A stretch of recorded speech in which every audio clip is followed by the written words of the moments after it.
Australia ਦੀ ਗੱਲ ਕਰਨ ਜਾ ਰਹੇ ਹਾਂ ਅੱਜ। ਖਾਸ ਤੌਰ ਤੇ ਗੱਲ ਜਦੋਂ ਆਪਾਂ ਆਸਟ੍ਰੇਲੀਆ ਸਟੱਡੀ ਵੀਜ਼ਾ ਤੇ ਕਰਦੇ ਹਾਂ ਤਾਂ ਫਿਰ ਸਟੂਡੈਂਟਸ ਨੂੰ ਦੱਸਣਾ ਬਹੁਤ ਜ਼ਰੂਰੀ ਹੋ ਜਾਂਦਾ ਹੈ ਕਿ ਜੇਕਰ ਤੁਸੀਂ ਆਸਟ੍ਰੇਲੀਆ ਲਈ ਅਪਲਾਈ ਕਰਨਾ ਹੈ ਤਾਂ ਕਿਹੜੀਆਂ ਗੱਲਾਂ ਤੇ ਫੋਕਸ ਜ਼ਰੂਰ ਕਰਨਾ ਚਾਹੀਦਾ ਤੁਹਾਨੂੰ, ਕਿਉਂਕਿ ਅਸੀਂ ਸਾਰੇ ਜਾਣਦੇ ਹਾਂ ਕਿ ਆਸਟ੍ਰੇਲੀਆ ਦੀ ਫਾਈਲਿੰਗ ਬਾਕੀ ਕੰਟਰੀਜ਼ ਤੋਂ ਡਿਫਰੈਂਟ ਹੁੰਦੀ ਹੈ। ਕਿੱਥੇ ਡਿਫਰੈਂਟ ਹੈ, ਕਿੱਥੇ ਜ਼ਿਆਦਾ ਧਿਆਨ ਦੇਣ ਦੀ ਜ਼ਰੂਰਤ ਹੈ, क्यों आस्ट्रेलिया की फाइलिंग के लिए एक माहिर कंसलटेंट की चोण करनी जरूरी है, ये गल्लां अज तुहाडे नाल क्लीयर करांगे ताकि स्टूडेंट्स जिहड़े हाले मन बना रहे हैं कि असीं आस्ट्रेलिया अप्लाई करना है तो तुहानूं एक एक पॉइंट का पता होवे।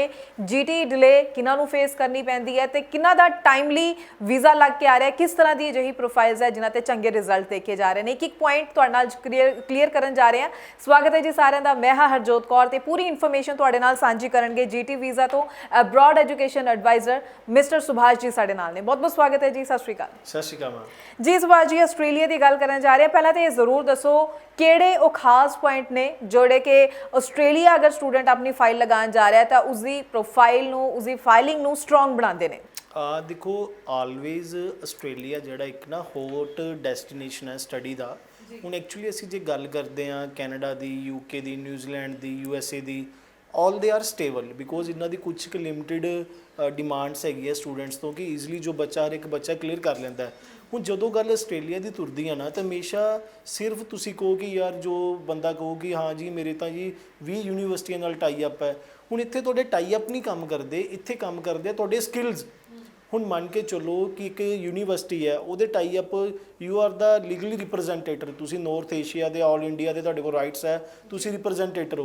पर बट जब तक तुहाडे उत्थे स्किल्स काम नहीं आएंगे you can't compute the GT because reason की है हुण सिर्फ तुहाडे टाई अप यूनीवर्सिटी तक है, कॉलेज तक है, बट हाई कमीशन के नाल इमीग्रेशन के नाल तुहाडे you can't have tie ups, तुहाडे उत्थे ना टाई अप्स नहीं है। बिकॉज देखो यूनीवर्सिटी का तुसीं ऑफर मंगवाने 20 मंगवा लो पर बट जो GT क्लीयर होनी है वो करनी है इमीग्रेशन ने, हाई कमीशन ने। सो दैट्स वाई आस्ट्रेलिया का जिवें तुसीं आपां स्टार्टिंग का मेजर टॉपिक ये रखा है कि किहड़े बच्चों की जिहड़ी एप्लीकेशन जल्दी प्रोसैस हो रही है, किहड़े डिले हो रहा है और की खास पॉइंट है। सो मेजर जदों भी आस्ट्रेलिया की गल तुरदी है एको ही मेजर की फैक्टर है GT। हुण GT दे विच सिर्फ इत्थे एजेंट्स दे टाई अप नहीं काम करनगे, टाई अप दे नाल नाल तुहाडा पेपर वर्क, तुहाडा बैक एंड, तुहाडी ऑपरेशन टीम किस अकॉर्डिंग तुसी बच्चे की प्रोफाइल दे डॉक्यूमेंटेशन नूं लेआउट कर रहे हो और सब तो इंपोर्टेंट उहदे फाइनैंशियल्स। GT का 90% जो GT की बैकबोन है की पॉइंट है वो है तुहाडी फंड्स। हुण तुहाडे फंड्स नूं तुसी किन्ने क एक्यूरेसी दे नाल जस्टिफाई करा दिंदे हो। हुण देखो एक्चुअली की हुंदा GT दे विच मेजर दिक्कत आती है, चलो जी फीस आ गई जी 16 लाख रुपया, चलो जी $21,041 आस्ट्रेलिया का लिविंग एक्सपेंस है, एयर फेयर पा के जी सानू जी 35 लाख के फंड चाहिए। हुण एजेंट की करता है बच्चे के फंड शो करवाते या बच्चे के है फंड्स, बट फंड तो शो हो गए पर लिटरली किते ना किते वो फंड्स के पाउण दे नाल उहदे प्रोसैस दे नाल उहदी GT च डिले आ गया। 1 महीना हो गया, 2 हो गए, 3 हो गए, 4 हो गए और चौथे 5वें महीने आके बच्चा अपनी पेशेंस ड्रॉप कर दिंदा है। वो आस ही छड्ड चुका है कि मेरा आस्ट्रेलिया का काम होगा या नहीं होगा।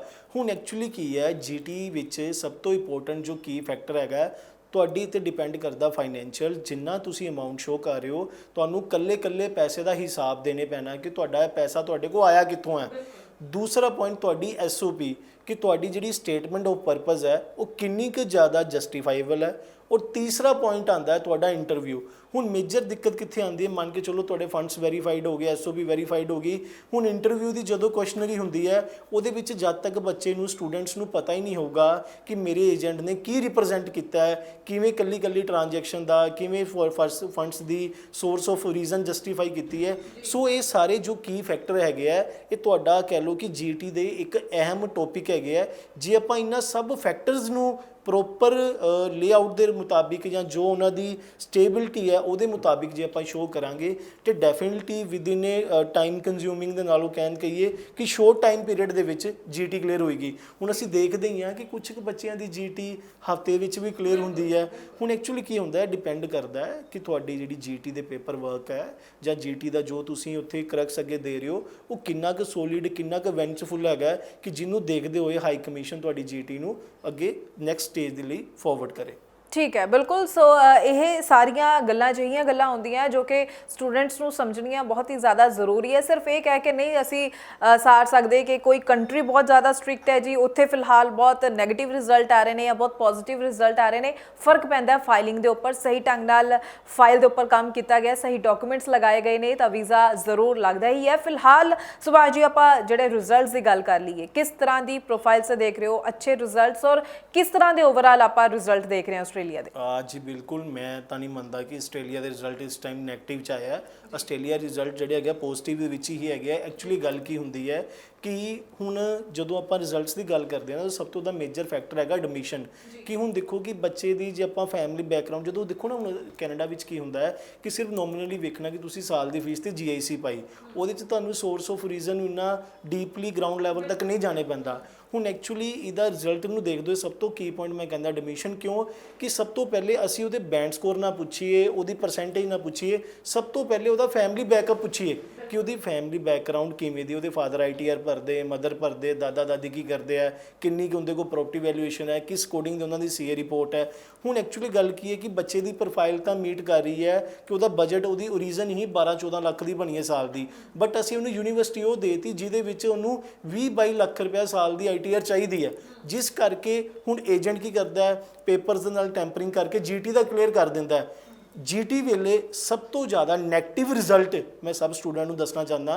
ਹੁਣ ਪਿਛਲੇ ਕੁਝ ਦਿਨਾਂ ਦੇ ਵਿੱਚ ਮੇਰੇ ਸਾਹਮਣੇ ਆਈਆਂ ਚੀਜ਼ਾਂ ਕਿ ਯਾਰ 7 ਬੈਂਡ ਸੀ ਤਾਂ ਵੀ ਯੂਨੀਵਰਸਿਟੀ ਤੋਂ ਰਿਫਿਊਜ਼ ਹੋ ਗਏ। ਉਹਦੀ ਰਿਫਿਊਜ਼ਲ ਦੀ ਇੱਕ ਵਜ੍ਹਾ ਹੈ, ਉਹਦੀ ਰੀਜ਼ਨ ਕੀ ਸੀ ਕਿ GT ਦੇ ਵੇਲੇ ਪੇਪਰ ਕੁਝ ਹੋਰ ਸੀ, ਜਦੋਂ ਆਪਾਂ ਫਾਈਲ ਐਮਬੈਸੀ ਲਗਾਈ ਉਹ ਸਾਡੇ ਪੇਪਰ ਹੀ ਟੋਟਲੀ ਓਪੋਜ਼ਿਟ ਹੋ ਗਏ। ਸੋ ਐਕਚੁਅਲੀ ਕੀ ਹੈਗਾ, ਜੋ ਰਿਜ਼ਲਟਸ ਇਸ ਟਾਈਮ ਵਧੀਆ ਆ ਰਹੇ ਹੈ, ਘਟੀਆ ਵੀ ਆ ਰਹੇ ਆ, ਉਹਦਾ ਪੁਆਇੰਟ ਕਿੱਥੇ ਹੈ ਕਿ ਇੱਕ ਸਾਈਡ ਤਾਂ ਤੁਸੀਂ GT 'ਚ ਪੇਪਰ ਕੁਝ ਹੋਰ ਦੱਸਦੇ, ਫਾਈਲਿੰਗ ਟਾਈਮ ਕੁਝ ਹੋਰ ਦੱਸਦੇ। ਸੋ ਦੈਟਸ ਵਾਈ ਜੇ ਤੁਸੀਂ ਰਿਜ਼ਲਟ ਵਧੀਆ ਲੈਣਾ ਹੈ, ਵੀਜ਼ਾ ਚਾਹੁੰਦੇ ਹੋ ਆਸਟ੍ਰੇਲੀਆ ਦਾ, ਜੋ ਤੁਸੀਂ paper work GT time submit ਕੀਤਾ ਉਹੀ ਪੇਪਰ ਵਰਕ ਜੇ ਤੁਸੀਂ ਐਮਬੈਸੀ ਦੇ ਵਿੱਚ ਸਬਮਿਟ ਕਰੋਗੇ ਤਾਂ ਰਿਜ਼ਲਟ ਤੁਹਾਡੀ ਫੇਵਰ 'ਚ ਆਊਗਾ। ਯਾਨੀ ਮਿਸਮੈਚ ਕੁਝ ਨਹੀਂ ਹੋਣਾ ਚਾਹੀਦਾ, ਸਹੀ ਢੰਗ ਦੇ ਨਾਲ ਤੁਸੀਂ ਆਪਣੀ ਫਾਈਲਿੰਗ ਤੇ ਕੰਮ ਕਰੋ। ਸੋ ਜੈਨੂਇਨ ਸਟੂਡੈਂਟ ਨੂੰ ਅਸੀਂ ਹਮੇਸ਼ਾ ਗੱਲ ਕਰਦੇ ਹਾਂ ਆਸਟ੍ਰੇਲੀਆ ਵੈਲਕਮ ਕਰਦਾ ਹੈ। ਸੋ ਉਸ ਦੇ ਲਈ ਇੱਕ ਚੰਗੇ ਕੰਸਲਟੈਂਟ ਦੀ ਸਲਾਹ ਲੈਣਾ ਬਹੁਤ ਜ਼ਰੂਰੀ ਹੈ ਤਾਂ ਕਿ ਹਰ ਇੱਕ ਪੁਆਇੰਟ ਤੇ ਤੁਸੀਂ ਸਹੀ ਢੰਗ ਨਾਲ ਅੱਗੇ ਵਧੋ। ਕੋਈ ਡਾਊਟ ਹੈ ਤੁਹਾਡਾ ਆਪਣੀ ਪ੍ਰੋਫਾਈਲ ਨੂੰ ਲੈ ਕੇ ਵੀ ਤਾਂ ਨੰਬਰ ਡਿਸਪਲੇ ਹੈ, ਇਸ ਉੱਪਰ ਕਾਲ ਕਰਕੇ ਪੂਰੀ ਜਾਣਕਾਰੀ ਤੁਸੀਂ ਹੋਰ ਲੈ ਸਕਦੇ ਹੋ। ਸੁਭਾਸ਼ ਜੀ ਤੁਹਾਡਾ ਬਹੁਤ ਬਹੁਤ ਥੈਂਕਸ ਕਰਾਂਗੇ ਕਿ ਤੁਸੀਂ ਅੱਜ ਬਹੁਤ ਚੰਗੇ ਪੁਆਇੰਟਸ ਜੋ ਹੈ ਸਟੂਡੈਂਟਸ ਨਾਲ ਸਾਂਝੇ ਕੀਤੇ ਨੇ ਆਸਟ੍ਰੇਲੀਆ ਸਟੱਡੀ ਵੀਜ਼ਾ ਨੂੰ ਲੈ ਕੇ। ਸੋ ਸਟੂਡੈਂਟਸ ਲਈ ਅੱਗੋਂ ਵੀ ਅਸੀਂ ਹੋਰ ਇਨਫੋਰਮੇਟਿਵ ਵੀਡੀਓਜ਼ ਲੈ ਕੇ ਆਉਂਦੇ ਰਹਾਂਗੇ। ਅੱਜ ਲਈ ਸਾਨੂੰ ਦਿਓ ਜੀ ਇਜਾਜ਼ਤ। Thank you so much.